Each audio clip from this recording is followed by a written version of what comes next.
அம்பேத்கர் அவர்களின் கருத்தை உள்வாங்கிக் கொண்ட காரணத்தினால் அம்பேத்கரின் கோணத்திலே நின்று நான் பார்த்தேன், ஒரு நடராஜன் என்கிற இந்து தன்னை இந்து இல்லை என்று சொல்லுகிறான்.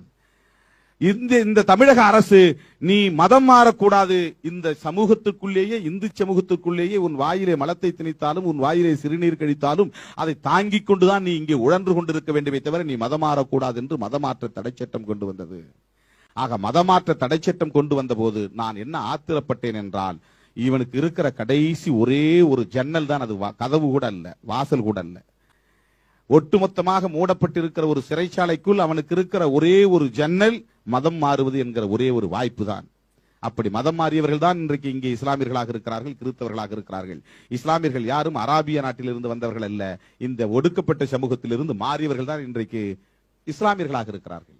இந்த மண்ணில் இருக்கிற சாதி கொடுமைகளை தாங்க முடியாமல், இழிவுகளை தாங்க முடியாமல், அவமானத்தை தாங்க முடியாமல், மதிப்பு வேண்டும் என்கிற போது நான் இந்து என்கிற சூத்திர பட்டத்தை சுமக்க தயாரில்லை, பஞ்சமர் பட்டத்தை சுமக்க தயாரில்லை. என்னுடைய மார்க்கத்தை நான் மாற்றிக்கொள்கிறேன், என் வாழ்க்கையை நான் மாற்றிக்கொள்கிறேன், என் கோவிலை நான் மாற்றிக்கொள்கிறேன், என் கடவுளை நான் மாற்றிக்கொள்கிறேன், என் பண்பாட்டை நான் மாற்றிக்கொள்கிறேன் என்று துணிந்து முடிவெடுத்தவன் இஸ்லாமியனானான், துணிந்து முடிவெடுத்தவன் கிறிஸ்தவனானான். அதற்கும் வாய்ப்பில்லாமல் ஒடுங்கி கிடப்பவன் தான் இன்னும் சேரி என்கிற சிறைச்சாலைகளில் அடைபட்டு கிடக்கிறான்.